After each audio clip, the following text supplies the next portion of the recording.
Good afternoon, everybody, and a very warm welcome to this webinar this evening. My name is Tara Sood, and I'm a consultant in emergency medicine at the Royal Free in London. And I'm also the National Clinical Lead for Same-Day Emergency Care at NHS England and Improvement. And we've got some fantastic speakers for you this afternoon from India and from the UK who are going to talk about their expertise in the management of COVID. So, we would like to just remind you that if you can keep your microphones off during the presentations, and also that there will be opportunities for questions in the chat.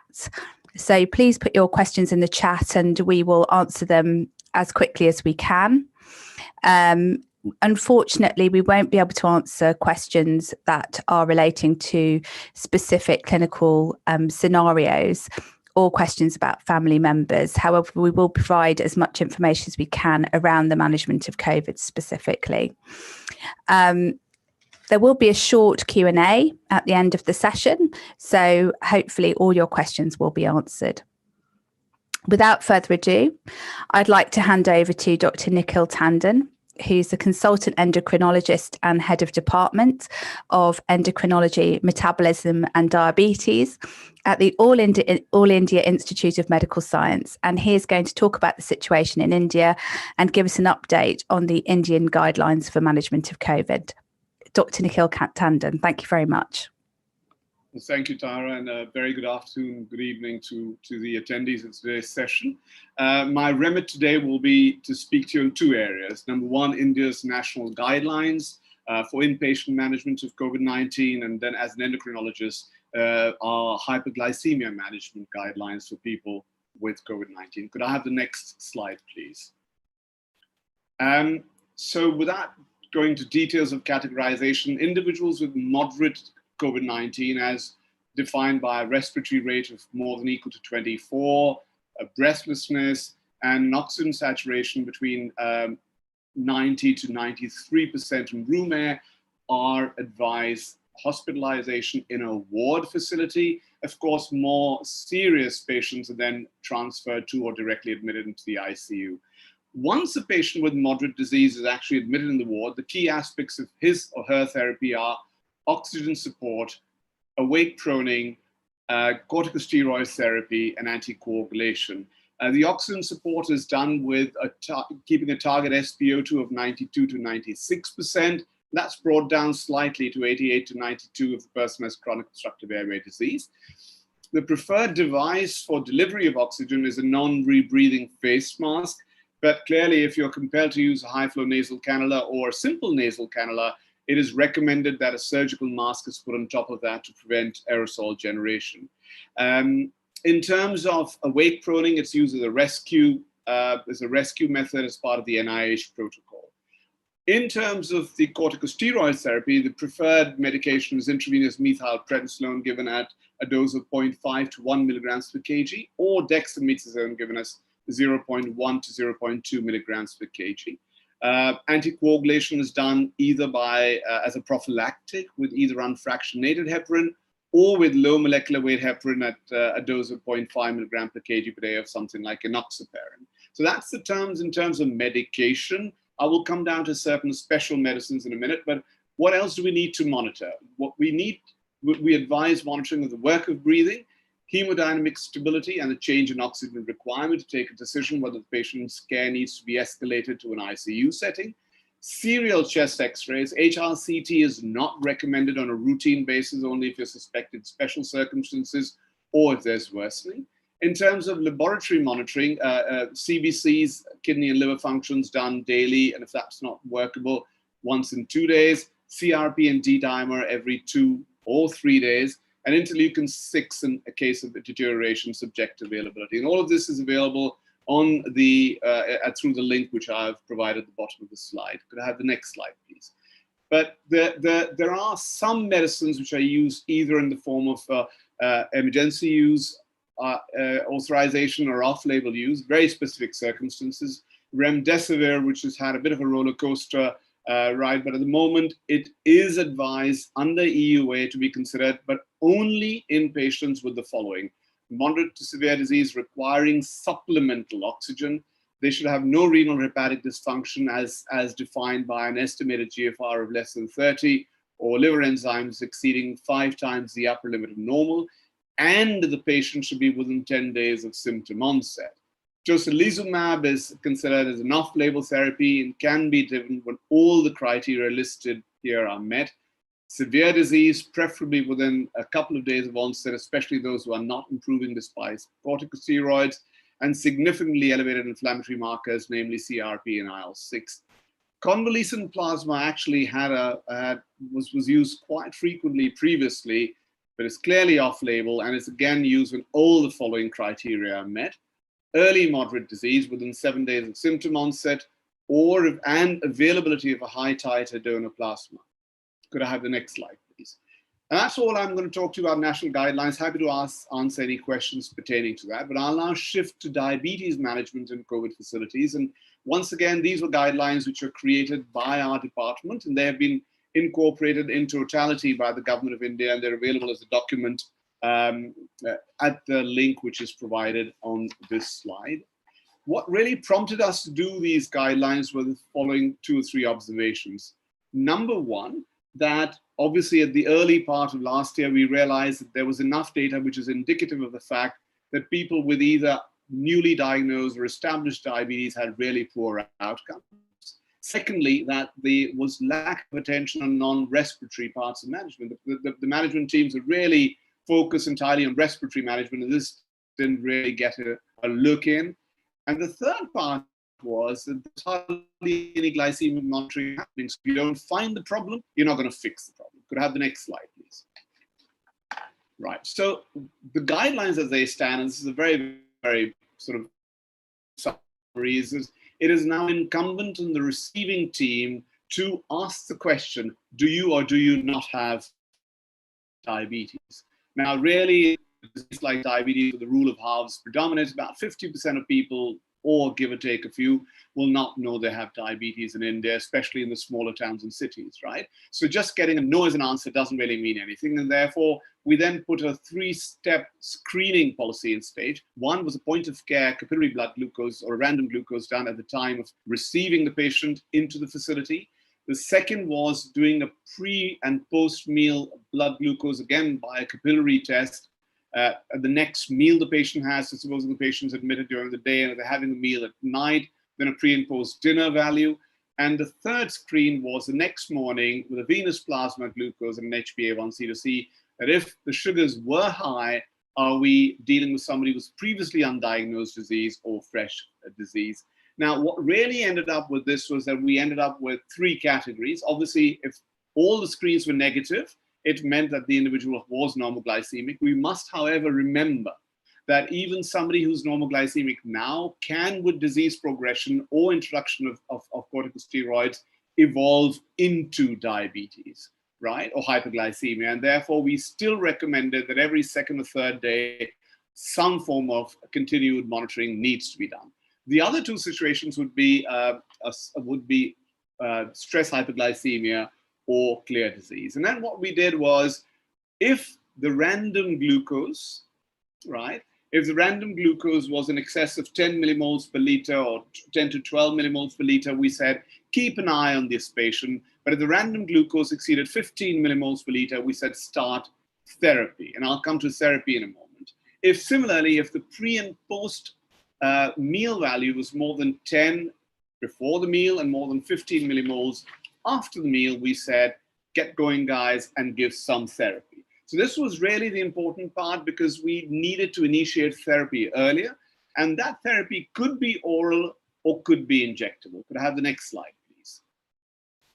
Now, the issue is what oral medication can we use, and this obviously brought about a lot of debate, and there's several problems with a lot of these oral agents.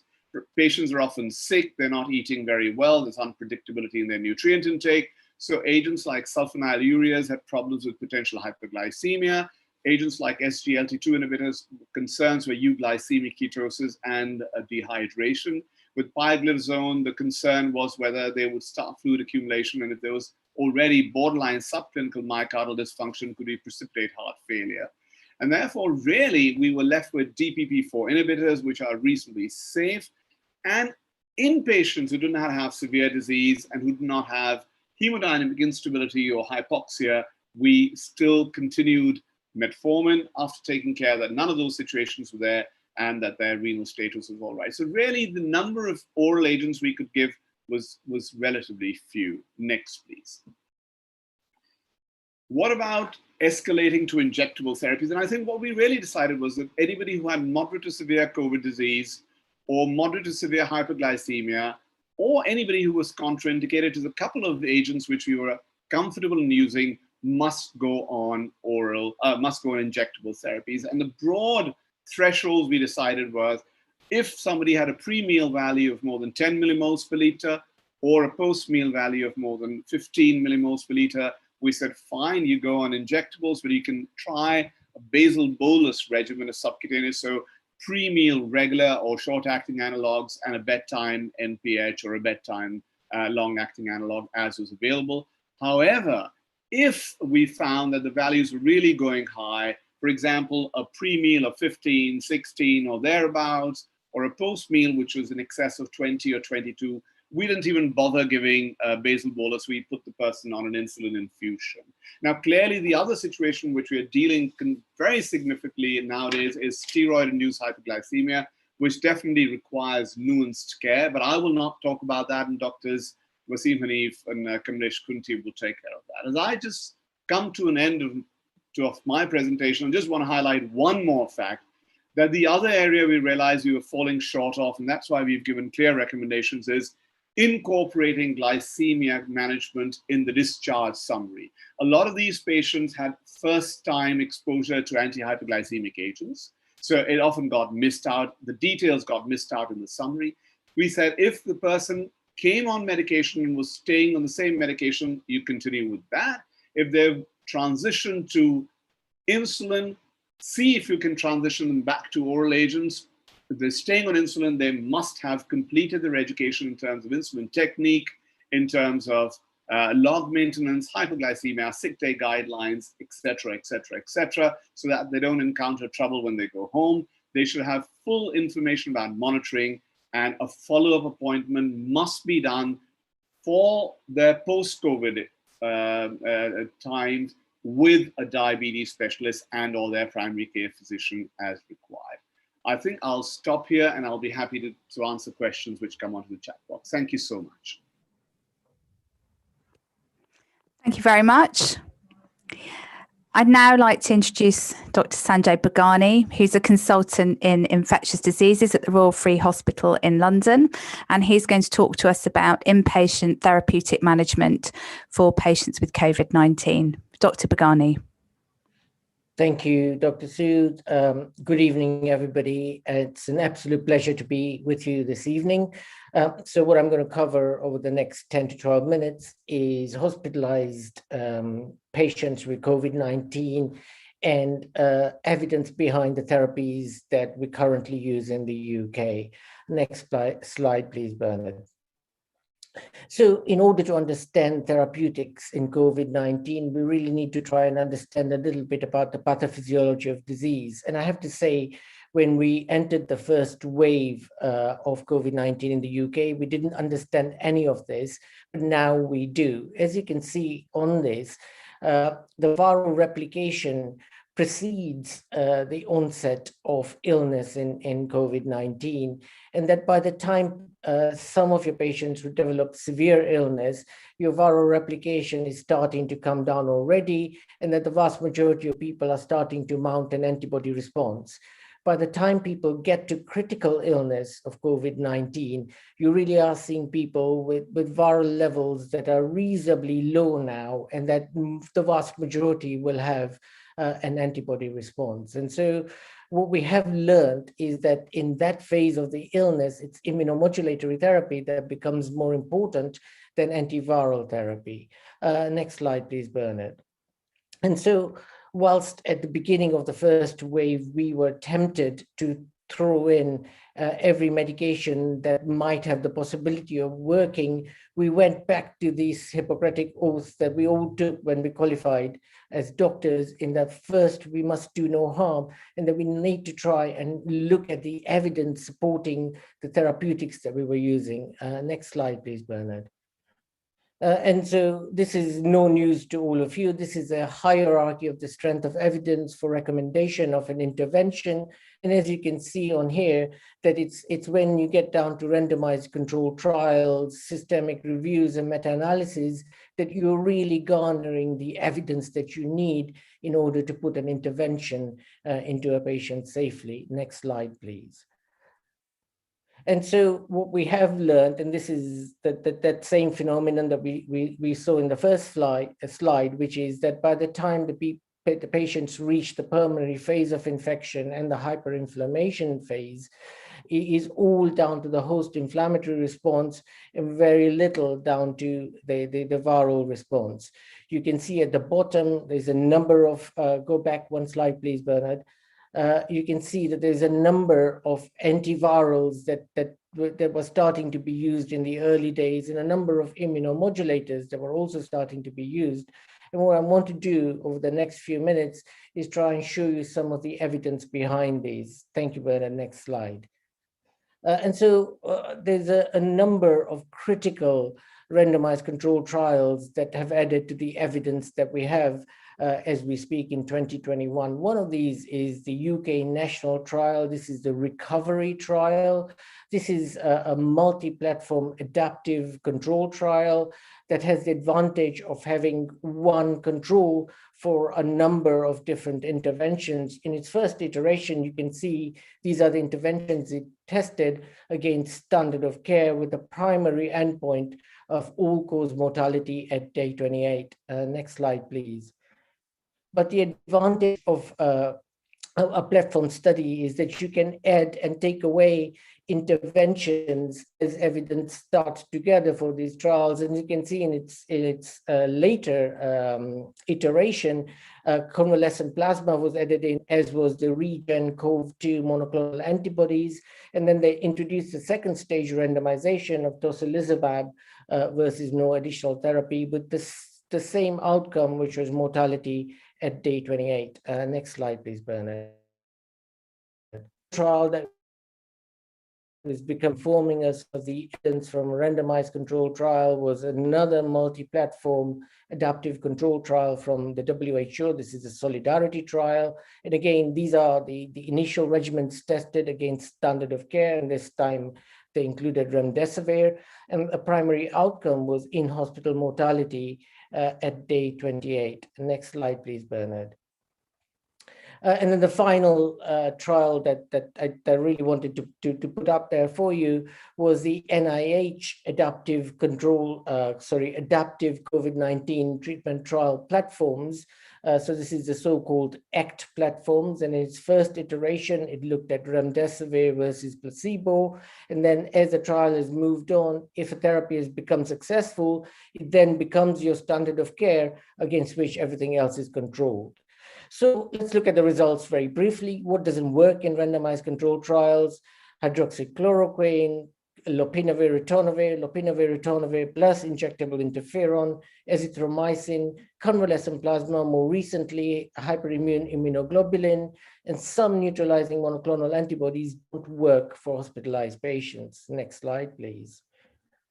What does work is low-dose dexamethasone, and this was shown in the recovery trial. And I really wanted to highlight this for you because there's some very important data here that will help with inpatient hospital management. So these are Kaplan-Meier plots of mortality outcomes in subgroups of patients enrolled onto the recovery trial. And if you concentrate on the graph on the left-hand side, you can see that if a patient was admitted to hospital, enrolled onto recovery trial, and got dexamethasone, but if they were not on oxygen at the time of enrollment, dexamethasone was in fact associated with a slightly higher risk of mortality.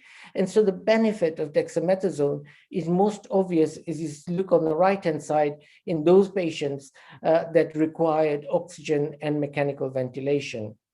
The ACT-1 trial showed us that remdesivir improved time to recovery as compared to placebo, but the mortality benefit was not statistically significant. Next slide, please, Bernard.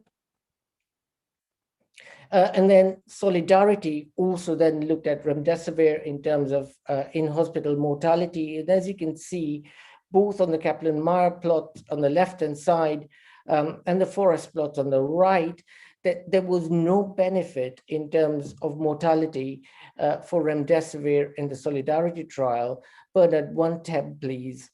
And so there is a highlight at the bottom that even in those patients who were, if you subdivided ventilated versus non-ventilated patients, there was no benefit of remdesivir in terms of mortality by day 28. Next slide, please. Next, please, Bernard. Thank you. And so next on to tocilizumab. This is the recovery trial, second stage randomization, final results that were published just about a week or so ago. And as you can see on the left-hand side, in terms of mortality, there was mortality benefit of tocilizumab over usual care by day 28 since randomization.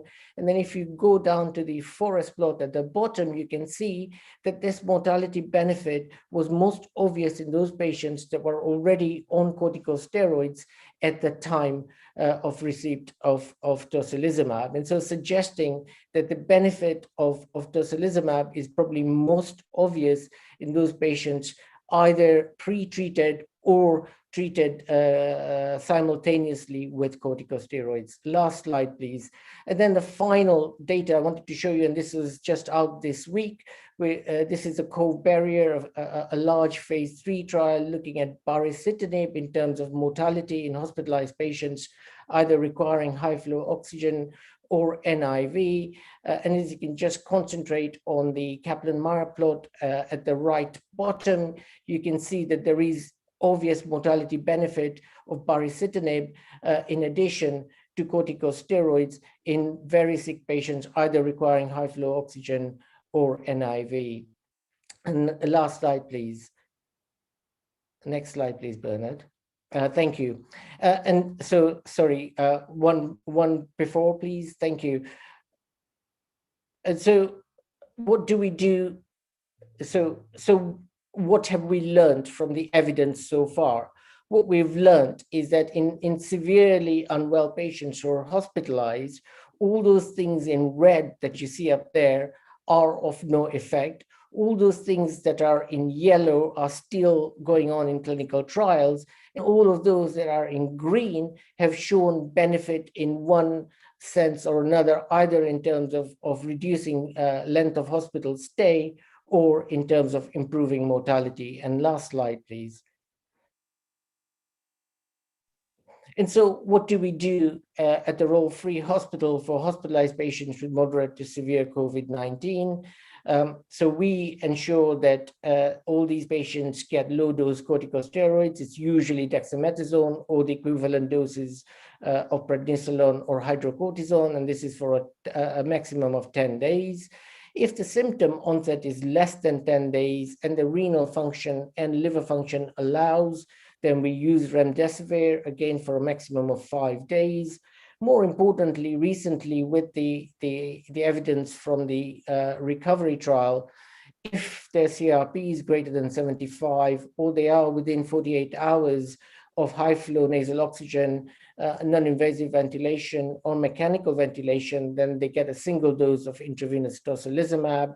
And I won't go into anticoagulation therapies, but most importantly, we still need to gather evidence of more therapeutics in COVID-19. And so we enrolled ongoing clinical trials.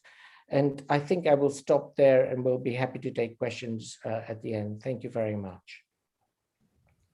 Thank you, Dr. Bagani. If you have any questions, please do put them in the chat box on the screen, and we will try and answer them as the questions come up. So we're very happy to take questions in the live chat. I'm now going to hand over to Professor Wasim Hanif, who's a professor of diabetes at University Hospital Birmingham, and he is going to talk to us about the inpatient management of diabetes and COVID. And he will be followed by Professor Kamlesh Kunti, who is going to talk about the primary care management of diabetes in COVID, and he is a professor of primary care, diabetes and vascular medicine. So Professor Hanif, over to you. Thank you. Thank you very much, Tara. And good afternoon, good evening, everyone in India. I think Professor Tandon has covered some of the areas today. So when it comes to diabetes and COVID, one of the things that became quite apparent within a few weeks, and this was shown in one of the largest studies from the UK, is that the mortality for patients with diabetes is increased. So it's increased nearly twofold in patients with type 2 diabetes and 3.5-fold in people with type 1 diabetes. We also now know from the evidence that the baseline HbA1c, or the glycemic control, has an impact in these patients. And also what became quite apparent in our settings in Birmingham, which is quite a large Asian population, that there was a lot of underlying diabetes in the population. This was either undiagnosed diabetes or this was pre-diabetes, and both with COVID infection as well as using high-dose steroids precipitated diabetes. So the glycemic or the metabolic management of these patients became challenging, both in terms of identifying diabetes and then treating appropriately. Also, some of the medications would have had an effect, both in terms of the underlying complications the patients were developing. So as a part of these guidelines were developed at University Hospital Birmingham, along with incorporating what's been done by the ABCD and other societies in the UK, trying to accumulate the evidence and trying to have a safe practice. So one of the first things that we started doing was that the key advice on admission is that all patients who come to the hospital should have their capillary blood glucose checked, because this would help to identify the ones with underlying diabetes. We also recommended that all patients who were known to have diabetes, be it type 1 or type 2, should have their ketones checked. If the blood ketones or capillary ketones available, that's well and good. If not, urine ketones need to be checked. In terms of all patients who are admitted to the hospitals, SGLT2 inhibitor therapy, be it canagliflozin, dapagliflozin, empagliflozin, ertugliflozin, should be stopped, especially if the patient has got moderate to severe COVID. Metformin was also considered to be something that could be continued, but if the patient was dehydrated, serum creatinine levels were rising, lactate levels were rising, or if the eGFR was less than 30, then metformin had to be stopped. All patients who were on insulin, be it either type 1 or type 2, their insulin had to be continued, especially the background insulin, or what we call the basal insulin, things like Lantus, Levemir, Tresiba, Humulin I, and Extra. The other important point was to identify the patients with DKA and HHS. It was very important because this was noted to be much more higher in patients with COVID. We were also seeing DKA in patients who previously had type 2 diabetes. But at the same time, it was also important to look at feet and other things. Just to give you a scale of the problems, in our published data from our trust, a third of patients with COVID admitted to the hospital had diabetes. This was in the white population. In the South Asian population, it was nearly 50%. So underlying diabetes was a big issue. Next slide, Bernard. So one of the things, and Professor Tandon did mention before, one of the challenges is that how we manage diabetes. So there are two pieces of approaches that we would take. The first piece of approach is when it comes to most of the patients who are being managed on the wards, receiving oxygen, it is important to kind of let the patients self-manage their own diabetes, because we know during the pandemic, when the nursing staff is stretched, when the hospital care staff is working, most of these patients know how to check their blood glucose, inject insulin. So it is important to encourage them to manage their diabetes. The target blood glucose should be somewhere between 110 to 270, because at the same time you're trying to manage diabetes, it's also important to avoid hyperglycemia. VRI or insulin sliding scales can be used, but because of the pressures on the staff, sometimes it is not possible to check the blood glucose regularly and change the insulin sliding scale. So if insulin sliding scales are being used, it is important to continue using basal insulin. Now, when it comes to the ITU or critical care management, now this is proven to be quite challenging for a few reasons. Most of these patients would end up on a sliding scale insulin, but the amount of insulin the patients with COVID require is very high. So the standard sliding scales don't work. You may have to go up to as much as 20 units per hour. So you need to be bold, and the thing that guides you is the blood glucose level. So sometimes the amount of insulin levels need to be high. The other thing we need to be aware of, and this is something that has been seen a lot, especially in the COVID infection setting, is euglycemic decay. This is what you get with SGLT2 inhibitor therapy mostly, but sometimes you can get without. And in this, the blood glucose levels will be normal, but the patients will have high levels of ketones in the blood and urine, and they will be acidotic. And these patients have to be managed as per the DKA protocols. The other important element of diabetes management is the therapies that need to be stopped, especially if the patient is unwell with moderate to severe COVID. So the acronym that is being used and quite popular is something called as SAD-MAN.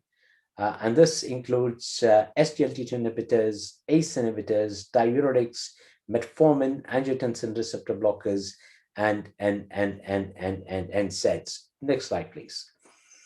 Now, one of the other challenges that has happened, as Nikhil mentioned earlier on, was the use of dexamethasone.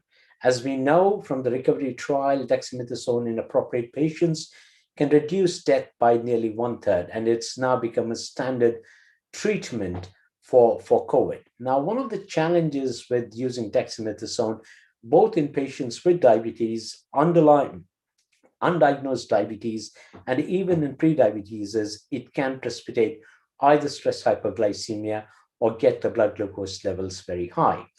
There have been various steroid protocols developed. I'm going to just mention the two. One of it is generally a ward-based protocol. So in this protocol, you tend to use sulfonylureas as the first line of therapy, which is quite different from standard therapies. You start with gliclazide at a dose of 40 milligrams at 8 a.m. and another 40 milligrams at 12 p.m. So you don't give it in the evening, but give it at 12. This is to mimic the circadian response of steroids and dexamethasone. The dose can be increased to 80 milligrams if still the blood glucose levels are increased. And it is important to check the blood glucose levels at around 4 p.m. because that is when you notice the rise in the blood glucose levels, because the morning blood glucose levels can be low. And then you can add insulin. We generally recommend medium-acting insulins like Humulin, Insultard, or Levemir to be given at 8 a.m. and the dose to be titrated. If the patient is in an ITU setting, of course, they will be managed by sliding scales. Next slide, please. So when it comes to the DK management, I'm not going to go through this. We will probably going to change. We share these slides. The important thing to remember is the few things. Diagnosed DKA in COVID patients more common. Consider ITU referral if the patient is young and has got severe DKA. You need to restore circulatory volume, continue fluid replacement, and start insulin therapy. Next one. And the most important thing is to monitor the patients because the monitoring and checking ketones and glucose is very important. And finally, when there is a DKA resolution, you need to put them back on their normal insulin regime. At this point, I'm going to hand over to Kamlesh to talk about glycemic management in the community settings with COVID. Thanks very much, Wasim. So I haven't got slides. I'm just going to talk you through a few issues regarding management in the community setting. So Wasim's already mentioned diabetes is a major risk factor for admission for hospital and for severe COVID, twofold increased risk with type 2, threefold increased risk with type 1 diabetes. And there are direct and indirect impact of diabetes. In terms of the direct impact of people with diabetes, it's really important that people who are in the community, they have their risk factors managed, and particularly HbA1c. This has been shown that if people are admitted with a high HbA1c with COVID, they have worse outcomes, particularly for type 2 diabetes. An HbA1c greater than 7.5% increases the risk of worse outcomes, particular mortality, by about 30%, and the risk increases linearly. For type 1 diabetes, surprisingly, once we're adjusted for everything, your risk is increased after an HbA1c greater than 10%. But whatever type of diabetes, it's important that you continue managing people with type 1 and type 2 diabetes appropriately so that their HbA1c is low, just in case if they do catch COVID, the risk of mortality will be lower. Secondly, it's obviously, goes without saying, it's important to get all of these people vaccinated as a priority because of the high prevalence of people who are admitted to hospital with COVID-19 and the worst outcomes that they get. The other question being asked is what therapies should we continue using? Because there was a fear when COVID came through, and there still is in the community setting, that we shouldn't be using certain therapies, such as SGLT2 inhibitors. As you saw, Wasim already presented that SGLT2 inhibitors are recommended to be stopped in hospital, but I'll come to that a little bit later on in terms of the hospital setting. In the community setting, all therapies are safe to use. So we've just published, I think 3 weeks ago, a large study, 2.8 million people, showing all the therapies are safe. So whatever therapies patients are on, please do not stop them. And whatever therapies that you would be starting these patients on, do start them. There were increased association with insulin in terms of mortality. However, it's not an issue with insulin, but these people are more advanced. They have a lot more risk factors. That's the main reason that you have a higher association on people with insulin. But it's really, really important that these patients are managed with insulin as appropriately as possible. The one thing I think everyone in the community should be doing is managing all chronic diseases appropriately.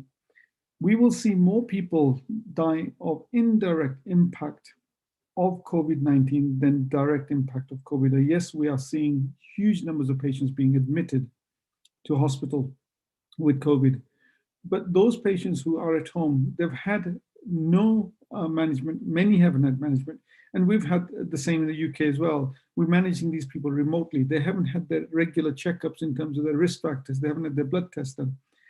What's been shown in previous pandemics, such as Hurricane Katrina, for example, is that people with diabetes and other, in fact, chronic diseases, such as cardiovascular disease, they have short-term worsening of risk factors. And it's not just because of the pandemic and we're not seeing them, but we know that the lifestyle has changed. People are getting more obese during COVID because of lockdown. People have much heightened levels of depression, and this is associated with poor adherence. And all of this leads to worse risk factors. And so in the short term, we will see worsening of risk factors. But when we learn from other natural disasters that have happened, as I mentioned, such as Hurricane Katrina, within the medium term, we're talking within 2 years, you get worse outcomes, both microvascular and macrovascular and mortality outcomes. So the number of people who may get worse outcomes who haven't directly been affected with COVID could be quite significant. So it's really important that we manage these people.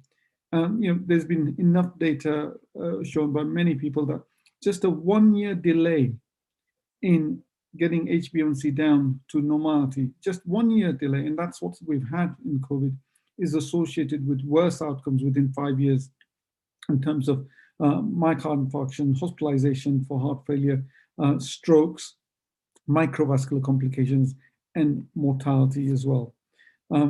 Fourthly, patients who are discharged from hospital with COVID. These people are hugely insulin resistant. They have worse risk factor control when they come out. They're not that physically active. And so it's important to monitor these people's risk factor and control it appropriately as they come out. We have seen from our data and other data that once patients come out from hospital, about 10% will die within 140 days, and about 30% will be readmitted. And many of these readmissions are due to cardiometabolic risk factor, cardiovascular disease, CKD, and new onset diabetes as well. So when patients come out, please do monitor their risk factors. Then fifthly, coming to new onset diabetes, and you've heard about this in terms of a new phenomenon that people who've been admitted with COVID may get new onset diabetes. This is not a new phenomenon. We've seen this in other acute illnesses. We've seen this in other acute infections, viral infections as well. Now, whether this new onset diabetes is increased because of SARS-CoV-2, we're not sure. There have been patients who have a higher prevalence of new onset diabetes of those who are hospitalized. Recent systematic review shows it's about 14%. But there may be people in the community who've had COVID, they may get new onset diabetes. So these, again, people who've had COVID, they should be assessed for new onset diabetes within 2 to 3 months. So that's something that one should do as a normal routine measure of risk factor assessment and control. And finally, vaccinations. We are hearing, these are case reports, that people with diabetes who get vaccinated, they get increased blood glucose levels within the first few days of being vaccinated. I haven't seen any data that's been published on this at all, but a number of case reports we're hearing about. And this may be because of the vaccine inducing immune-mediated response. So I'll leave it there. Those are the 6 points I wanted to cover in terms of community, but we can come to a bit later on about SGLT2 inhibitors, the DARE trial, which I know Nikhil was initially involved with. Hyperglycemia, I don't know if Nikhil and Wazim have covered this in hospital patients. Hyperglycemia in hospitalized patients is associated with worse outcomes in people with and without diabetes. And in fact, admission hyperglycemia in people without diabetes who are hospitalized is even worse than people with diabetes. And I think this is because Wazim mentioned that you have a sliding scale management of people who are admitted with diabetes. So we alert to hyperglycemia, we put them onto insulin, but people who do not have hyperglycemia, who do not have diabetes, we're not likely to put them onto insulin very quickly. And all the data so far has shown that admission hypoglycemia is worse in people without diabetes than diabetes. So that's something to think about as well. Thank you very much.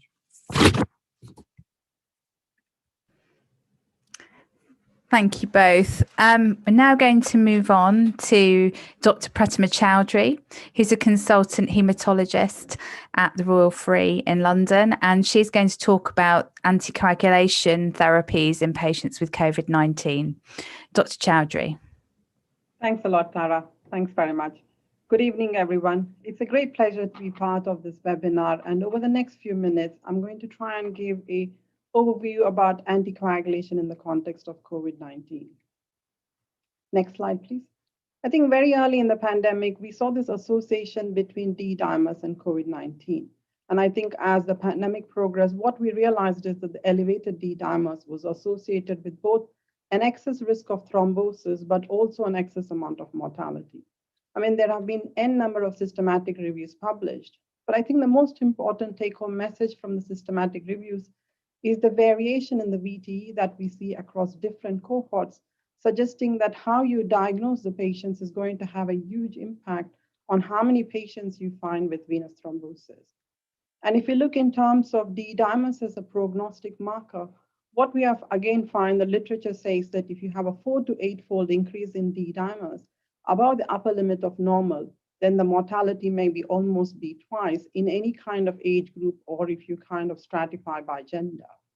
So within this context, therefore, I think there's been a lot of interest in saying, what can we do to manipulate the coagulation that can improve the patient outcomes? Next slide, please.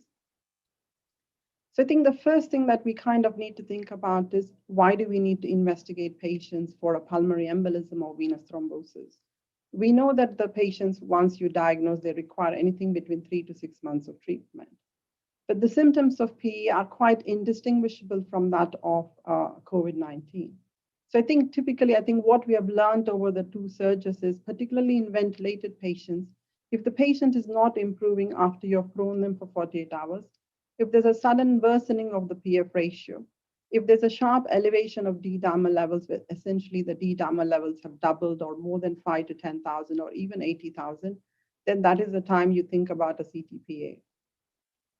What about the ward patients? Similarly, in the ward patients as well, if there is a D-dimer that is more than 5,000, an absolute value, or if there's a sudden deterioration in the saturation in a patient you think is improving, and then you do a D-dimer and there is quite a marked increase or a sudden doubling, then again, these patients, you kind of do a CTP, and if it is positive, you initiate them on anticoagulation. Next slide, please. So I think, taking a step back, why are we interested in terms of anticoagulation? Well, what is it that we want to try and achieve in this group of patients? The first thing we have said is in terms of decreasing the amount of symptomatic venous and arterial thrombosis. But there is also this bigger desire to decrease the need for oxygen support and ventilation. But I think fundamentally the issue that the reason there are so many studies on clinicaltrials.gov, there's almost about 150 studies, is we want to see if anticoagulants are going to decrease mortality. Next slide, please. And in fact, this has been done by 3 groups of investigators. They combined their study, they combined all of their studies to kind of a similar study design. And this was the multi-platform study that came from the US and also the Canadian and the UK and the European groups. And what they essentially showed was that therapeutic anticoagulation in severe COVID-19 does not improve survival. I think as expected, we saw fewer thrombotic events with therapeutic anticoagulation, but it did not result in a decreased amount of mortality. And if you do it even as a composite endpoint, there was no advantage. I think the other thing is there was no difference in terms of major bleeding. But I think there is always the kind of value that if you put in anticoagulation in a patient who is ventilated, then it kind of comes with its complications of trying to manage the anticoagulation. Next slide, please. But what you essentially see is, in contrast, if you look at the moderate COVID-19 patients, again, it's the same group of investigators. These results came out in about January time. And what they showed is that in terms of the primary outcome, it was superior. Therapeutic anticoagulation was superior to standard of care in patients with moderate COVID. And this was not related to the D-dimer level. So although the stratification was done on the baseline D-dimer, it did not have any impact in terms of the outcomes. Next slide, please. So I think if we kind of want to summarize, how are we going to implement an anticoagulation strategy for our COVID-19 patients? I think mostly you would probably give a prophylactic dose to any inpatient who has got a bleeding risk. But otherwise, if there is a patient who has been admitted for supplemental oxygen or is admitted because you want to give him steroids, I think these are patients who now would be better treated with a therapeutic anticoagulation. We can either use a heparin or a direct oral anticoagulant. But if this patient then progresses requiring more amount of oxygen, because there has been no real survival benefit of therapeutic anticoagulation, the recommendation now is that we drop the dose of anticoagulation to what we call as an intermediate dose, where essentially you double the dose of the prophylactic dose. Next slide, please. So I think in summary, what we can say is that D-dimers are correlating with the disease severity and the mortality. We don't understand completely the fact that why the anticoagulation isn't working. What we do know is that the hypercoagulability is multifactorial, and there is also some amount of inflammation of the endothelium. And the burden of venous thrombosis in this group of patients has got two sources. The first is the development of in situ pulmonary artery thrombosis, but you also have the embolization of thrombi from deep vein. I think the important thing for us to remember is that therapeutic anticoagulation is very beneficial in patients requiring supplemental oxygen, but has no real survival benefit when initiated in patients requiring high oxygen support. Thank you for your attention. I'll hand over back to Tara. Thank you, Pratima. And our final speaker this evening is Professor Ramani Munasingh, who's the National Clinical Director for Critical and Perioperative Care at NHS England and Improvement. And she's going to give her experience on managing patients on the intensive care unit with COVID-19. Thank you very much. Thank you, Tara. Good evening, colleagues. It's a real privilege to be with you today. So, my role over the last 15 months in England has been mostly around trying to help coordinate and manage the national response in intensive care or critical care for the NHS in England. I've done relatively little clinical work at the bedside, although I have done some. But what my role has given me is a real bird's eye view of the different challenges faced by different colleagues in different hospitals, in different setups, and therefore I hope will give you a really good overview of the potential challenges that you may face over the next weeks and months relating to the treatment of intensive care patients. Next slide, please. So the summary slide is here at the beginning. We have really good guidelines for how to treat patients with COVID-19, including in the intensive care unit. So these are some links to some guidelines that you'll be able to access on the internet. The first link is professional body guidance developed in the United Kingdom for use in intensive care. And I really would, if you are treating patients in ICU, I really would recommend reading these. The second is NICE guidance, which gives a bigger overview of the management of hospitalized patients with COVID. And obviously the WHO website has got lots of resources. I will go through some of the specifics of treatments for patients in the intensive care unit, but our experience collectively in the United Kingdom is that you can learn a lot by reading, but treating patients gives you an experience that it's impossible for me to convey to you. You have to just get that experience. But aside from that, the biggest challenges that you're going to face are likely to be related to surge, and I'm sure in many places you're already experiencing that, and how to deal with demand exceeding supply of various things. And the key things really that I can think of are the workforce, the people. Oxygen in the United Kingdom, we're hearing a lot about this. I don't know how much of a problem it is in every hospital, but certainly we faced oxygen shortages for different reasons, perhaps to you guys, during our big surges, and I'll talk a bit about that in a minute. Equipment, both hardware and the consumable items, so like masks and tubes and all those things, and medicines, and not just the clever medicines that work like IL-6 inhibitors and so on to treat COVID itself, but the simple stuff like sedatives, drugs to intubate patients and so on. At times we had to manage with shortages of the stuff that we would use as our first line, and to develop workarounds, and those are the things that you may face over time to come as well. So the greatest pinch point of those four things will probably determine the compromises which might be required in the treatment of your patients if you are seeing greater numbers of patients than your units are designed to normally treat. Next slide, please. So I'm going to go straight in with the choice of ventilatory support for patients who require anything other than just simple face mask oxygen.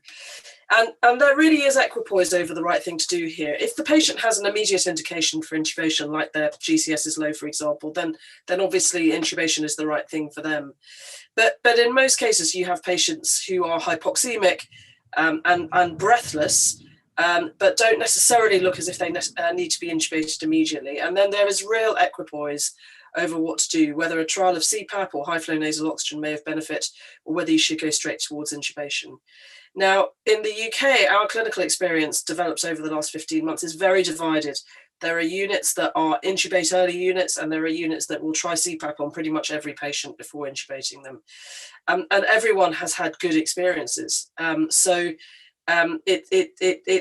really is clinical equipoise on this. And there was a trial, the Recovery RS trial, which was trying to evaluate which of these interventions worked, but it stopped recruiting, probably because it stopped recruiting early. It hasn't reached its target sample size. And really we lost equipoise because, as I say, our system was very divided as to, this hospital is an intubating hospital and this hospital is an early CPAP hospital. Next slide, please. So in some respects that's good, because it kind of gives you a free choice of what to do dependent on what your local setting and circumstances are and what as I say, your pinch point is. So I guess it's obvious that CPAP in general will require a lower level of nursing and monitoring, which is obviously a good thing if your workforce's numbers are an issue. And it's generally well tolerated, apart from the usual issues that you get with face mask CPAP, so mask fit, the potential for pressure ulcers, particularly on the bridge of the nose. But the challenge is that almost all CPAP devices are very, very oxygen hungry, particularly wall CPAP devices. And this becomes a massive problem if you have mask leaks as well, because the devices automatically compensate by giving more oxygen if there is a leak in the circuit. So this is clearly a massive problem if oxygen is a limited resource, and CPAP off cylinders, unless they are those gigantic cylinders, really doesn't seem like a very sensible idea at all. And related to that, some CPAP devices dispense large volumes of oxygen into the environment, which if you're in a poorly ventilated environment or an enclosed space, a pop-up intensive care unit, can be a potential fire risk. High flow nasal oxygen, similarly, it's very well tolerated and low level of nursing and monitoring is required. But again, it's hugely oxygen hungry. That stands to reason, 30, 40 litres of oxygen or more. And similarly, quite a lot of CPAP devices require 30 litres of oxygen or more. Home CPAP machines, which are used for patients with obstructive sleep apnea, which can have oxygen added to them, are much less oxygen hungry. And we have some tables which show the oxygen utilization of different CPAP devices at different levels of CPAP and different FiO2s, which may be of use to you guys, and I'm very happy to share. And then when it comes to mechanical ventilation or IPPV, obviously it's invasive and it requires sedation, which means that you then have the problem of finding the medicines and feeding the patients. And it requires, without a doubt, a higher level of nursing and monitoring support. Fully sedated patients were maybe easier to manage than weaning patients, and that is again something to consider. Next slide, please. In our first surge, when we didn't have enough formal ventilators to manage, formal intensive care ventilators to manage every patient that came in, we used anaesthetic machines with circle breathing systems to ventilate patients at times. This can definitely be done. It's not what one would choose to do, but it's definitely better than not having a ventilator. Now, anyone in the room who uses an anaesthetic machine normally will know that they're usually used with circle systems with soda lime and therefore low flows of oxygen and air. If you are ventilating a critically ill patient using an anaesthetic machine, higher flows than usual are very likely to be required to avoid build-up of condensation within a circle system.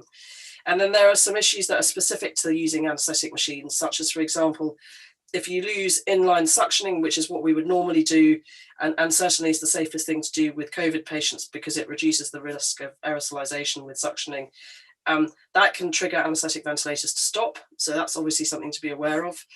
You need to be careful about where you put your carbon dioxide sampling, and you need to think about where you put, how you use heat and moisture exchange filters, because these can become rapidly saturated with water and cause an occlusion in the circuit, which can shut off ventilation at short notice. So all of these are problems that can be overcome, but the nursing staff that are looking after patients on these machines do need to be aware of these limitations, particularly if they're not used to working with anaesthetic machines in general. And in fact, even if they are, because ventilating ICU patients for hours or days is not what they were originally built for, but they can be used if you need to. Next please. So if you've given a patient CPAP, one of the really big challenges, I think, is knowing when to give up and intubate the patient if they're not improving. And there are signs of CPAP failure which are kind of, in some respects, obvious. The patient develops an increased work of breathing, their oxygenation falls, and so on and so forth. And if this happens, in some respects, your decision is straightforward. However, what we have found is that some patients can look pretty good on CPAP for days and days and days and days. And then eventually, when they deteriorate, their lungs are really, really bad. And when they're intubated, they are incredibly difficult to manage.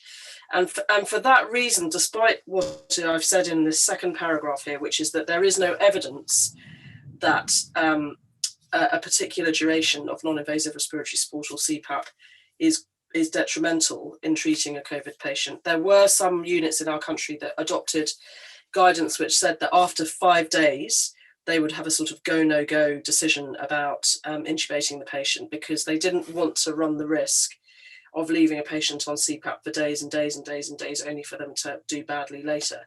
It's a very, very difficult challenge, because undoubtedly there are patients that have had CPAP for more than 5 days who avoided formal mechanical ventilation, got off oxygen and went home. So it is, there is no easy answer to this, but I guess continually monitoring the patient, doing x-rays to look for signs of barotrauma like pneumomediastinum and so on, looking for signs of self-induced lung injury is perhaps one way of trying to solve this problem. And there are some scoring systems such as this one here, which is referenced, which may also be of value in trying to predict failure of non-invasive respiratory support. Next slide, please. So the principles of ventilating patients, it's your usual best practice in ventilation. So limited tidal volumes, if possible, avoidance of high airway pressures, and using higher PEEPs, but probably not more than 10 centimetres of water, because that's unlikely to be of value and may cause further trauma. Permissive hypercapnia will be fine in order to preserve these volumes and pressures. And later in the disease, the patients do develop classic stiff lungs, so ventilating them at lower airway pressures and reasonable tidal volumes can be a real challenge. And avoidance of hyperoxia. So 92 to 96% is fine if the oxygen supply is no problem, but 90 to 93 is fine as well if oxygen supply is a problem, and particularly in the intensive care environment when a patient has some level of monitoring. In patients with chronic respiratory disease, going lower than that is likely to also be okay. All of this, of course, depends on the safety net around the patient in terms of monitoring and nursing support. And I'll come back to that sort of thing in a moment. Next slide, please. Thank you. So proning is something which is a free intervention, isn't it? You place the patient prone, and in some patients you see a really quite dramatic improvement in VQ mismatch and oxygenation. Unusually, we have found that awake proning can have value as well. So awake proning in patients on CPAP or high flow nasal oxygen can be of value. And certainly in patients who are intubated, proning has been usually tried to see if patients respond with an improvement in oxygenation.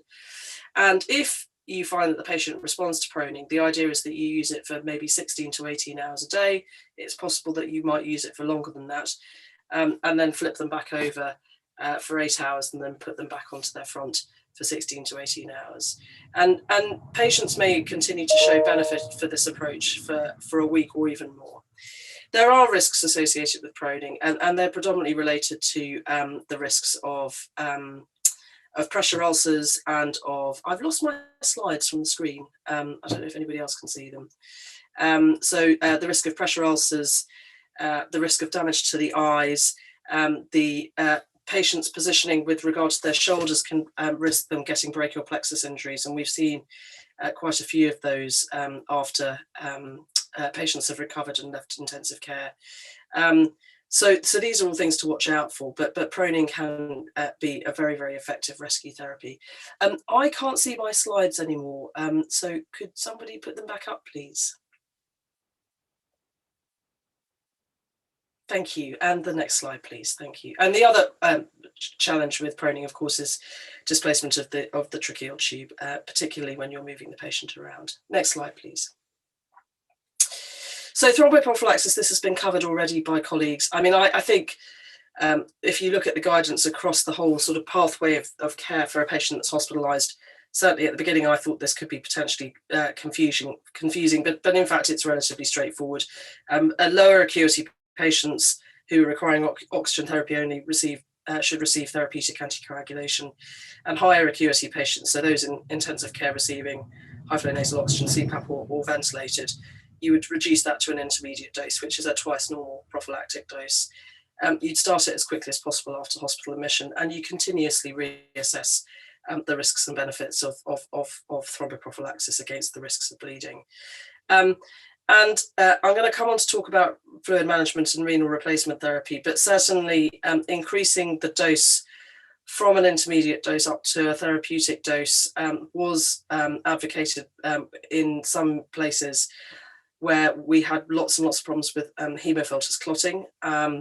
But there are obviously other solutions to that, such as, for example, heparinizing the circuits, which may be preferable. Next slide, please. Thank you. So cardiovascular, probably the biggest risk is right-sided cardiac dysfunction due to pulmonary hypertension and hypoxemia and pulmonary embolism and thrombosis. Of course, these patients can get acute coronary syndromes as well, and the diagnosis of this can be difficult because lots of patients get raised cardiac troponins as well. So echocardiography, if it's available to you at the bedside, can be useful in helping to differentiate between different coronary syndromes. Patients commonly get arrhythmias as well, probably largely related to the disruption in their oxygen delivery. And these should be managed as you would in any other intensive care patient. Next slide, please.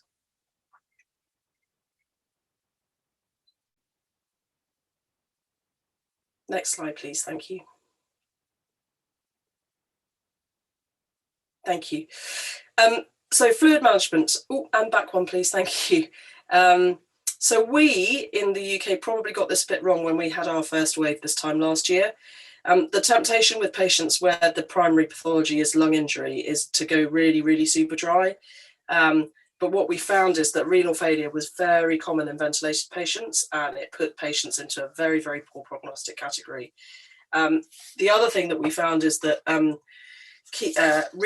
renal replacement therapy started to become a constrained resource. So the fluids and the filters, and to a lesser extent the machines, because we had so many patients who were requiring renal replacement therapy. So our RRT rates in intensive care went up as high as 35 or 40% of COVID patients compared to 20% or thereabouts of normal critical care patients. But that got better with the second wave because we learned some lessons from our first wave experience. So the top tips would be don't go super dry.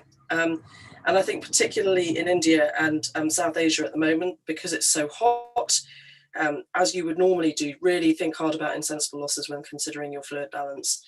And also remember, these patients will probably, sadly, have high airway pressures and PEEP, and this can compromise renal perfusion pressure and therefore put the kidneys at greater risk. Next slide, please. If you do get to the stage that a patient requires renal replacement therapy, then if you're using conventional hemofiltration, we found that we had to be careful about our resources. So intermittent filtration could be fine in lots of patients. And if you do have a need to preserve sets, then use a set on a patient for the maximum time that possible, and then take the patient off and move the machine onto a different patient. Filter clot was a problem, and so high dose thromboprophylaxis or heparin via the circuit or saturated circuits would be helpful there. If your hospital has renal services, then dialysis can be considered if you've got a water supply that's available in the intensive care unit or can be plumbed in, and either using slow, low efficiency dialysis or SLED or intermittent hemodialysis. And a handful of UK centres ended up using peritoneal dialysis for patients on critical care, which is tricky in every respect, particularly if the patients are being prone, but it is possible in extremis. Next slide, please. So the treatments have been covered by other colleagues, but just to reiterate, dexamethasone 6 milligrams daily for 10 days is the absolute mainstay of the treatment of the hospitalized COVID patient. And I think, so other steroids can be used. If dexamethasone is in short supply, you can substitute that for equivalent doses. So it'd be 40 milligrams of prednisolone and equivalent doses of methylpred or hydrocortisone.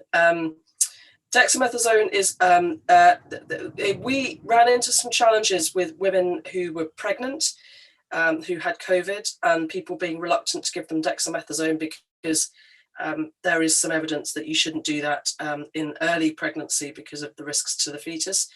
But the obstetricians in our country are very, very, very clear that if a woman who is pregnant comes in with COVID, she must get her low dose steroids, her equivalent dose steroids.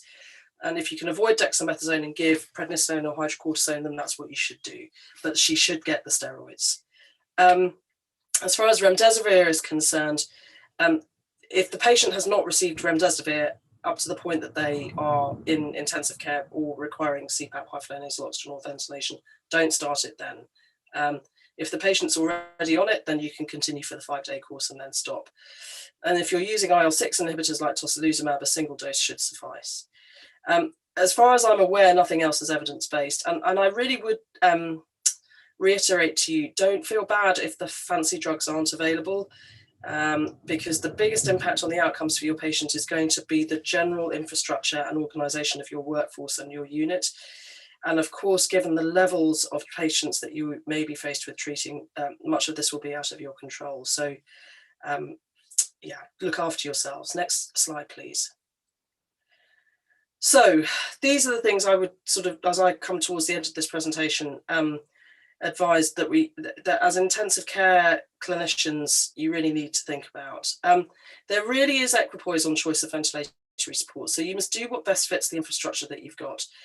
So thinking about the staffing, thinking about the oxygen demand, thinking about what the predicted numbers of patients coming into the unit are going to be, and also recognising the fact that the numbers of patients in your unit will stay static for much longer than the numbers of patients on normal wards in your hospitals, because ICU patients stay there for much, much longer, or can stay there for much longer than a patient who comes to the ward, has some oxygen and dex and goes home, much longer length of stay. So we had a sort of rule of thumb thinking about our ICU numbers, that the half-life of an intensive care unit workload was about a month.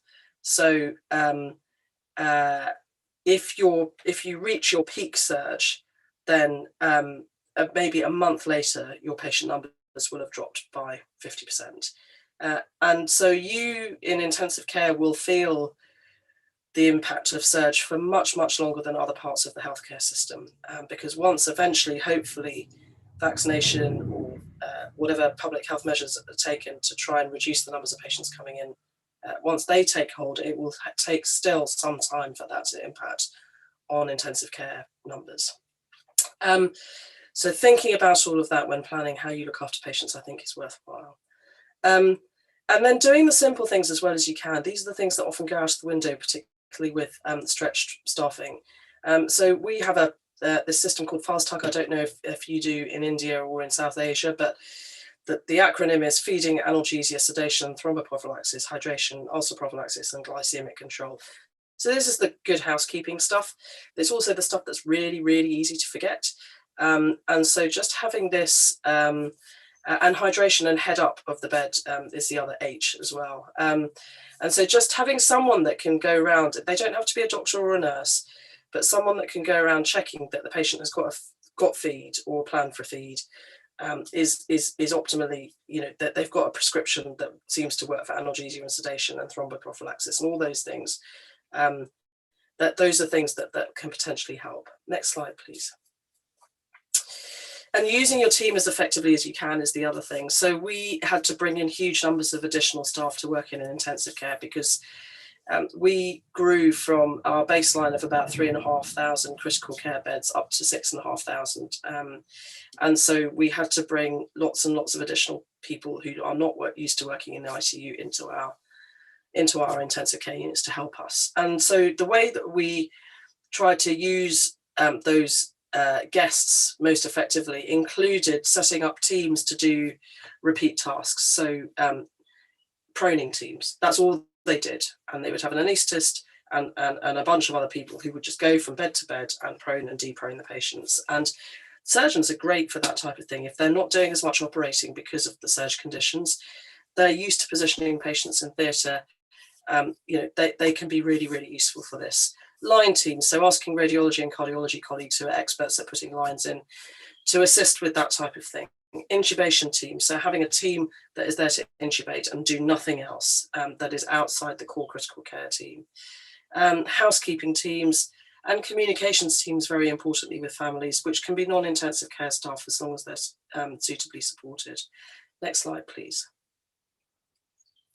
So in my view, the key to good critical care is, next slide, the staff. And, we really are all in this together. And it is hard, but flattened hierarchies can help.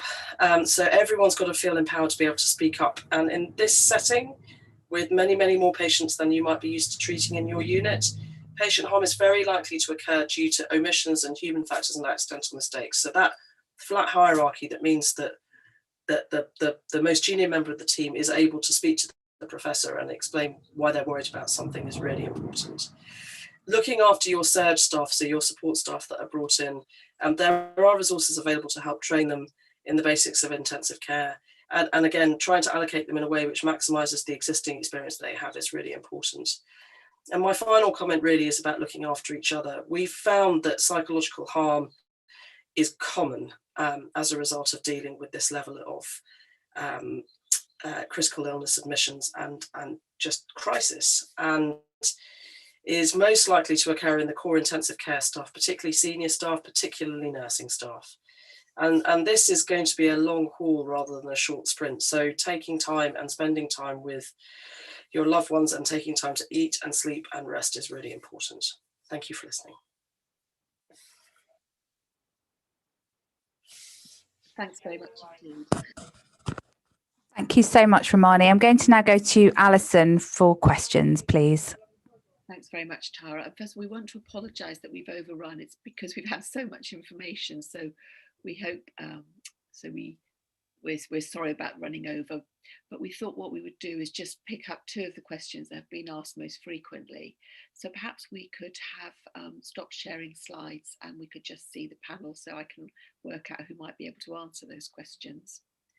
And I also wanted to highlight, I put it in the chat, that NICE have produced some up-to-date guidelines. So if you have a look at those, they're a live set of guidelines and they will be updated with ongoing evidence. So please have a look at the link which is in the chat. As I said, we're not going to probably have a huge number of questions, but one that's come through which I'd like to ask for Pratima is actually asking about anticoagulation. And a couple of questions. One particularly was on the use of heparin compared to the newer oral anticoagulants. And then also, how long should anticoagulation continue after discharge for patient? I mean, I think we have to be pragmatic in terms about whether we use the direct oral anticoagulants or the low molecular weight heparin. I think the major challenge with heparin is it's quite expensive in India. It is an injectable, so you have to treat patients at discharge, but also it's a biological product. It comes from porcine intestinal mucosa. So there is a supply issue which we will run into in the next few weeks, if not sooner. So I think direct oral anticoagulants we've used quite extensively when we have discharged patients with the VTE, and we've not seen any problems in terms of resolution or any excess bleeding. I think that is in terms of the use of the direct oral anticoagulants. The second issue is to do with how much should you do at the time of discharge. I think there has been an attempt to do studies on this, and I think we've not been particularly successful. But it's more related to the risk factors of the patient. I think, as the others have pointed out, if you're a diabetic, you've got cardiac, and your mobility is impaired, then those are your patients who are at high risk of developing a VTE at home at discharge. So, and we have seen events where patients have been readmitted with pulmonary embolism. So I think it's being pragmatic about it and giving typically, we would say 4 to 6 weeks. You kind of invoke the duration that you use in joint replacement surgery. extended is about 4 to 6 weeks. So that is the kind of timing we would recommend.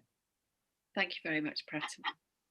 And then the next question is for Sanjay, who, thank you also, Sanjay, for asking so many questions about all the different medications in the chat. So I'm afraid I can't go into all of those in detail now, but there's been a lot on steroids, whether we should be giving IV or oral. Some questions about the dose, which I think was answered, in fact, by Romani, but there have been a lot of people have been asking about that, and whether we should be giving methylprednisolone or dexamethasone. I know you have answered some things in the chat, but as they're recurrent, would you mind just summarising that for us, Sanjay? Thank you.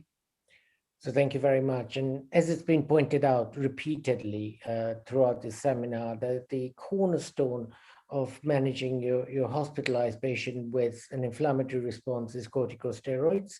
And low dose corticosteroids is probably the way forward. Remember, as we've got many eminent colleagues online today, that corticosteroids are not without their side effects.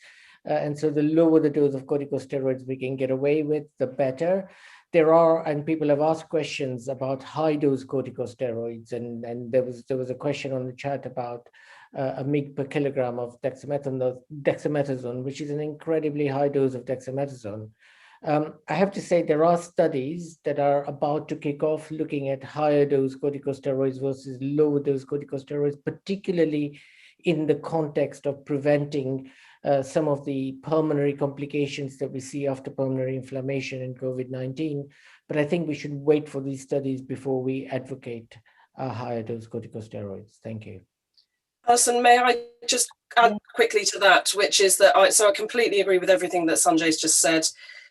We have used at times high-dose methylprednisolone in patients with very, very severe ARDS so Majuri protocol that some of you will be familiar with or similar.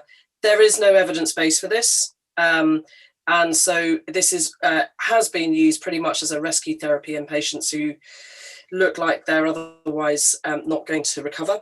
And therefore we haven't really got good evidence to support that. But outside of that context, I would agree with Sanjay that I'm not aware of any evidence that would support high dose methylpred, and wait for studies. Thank you very much.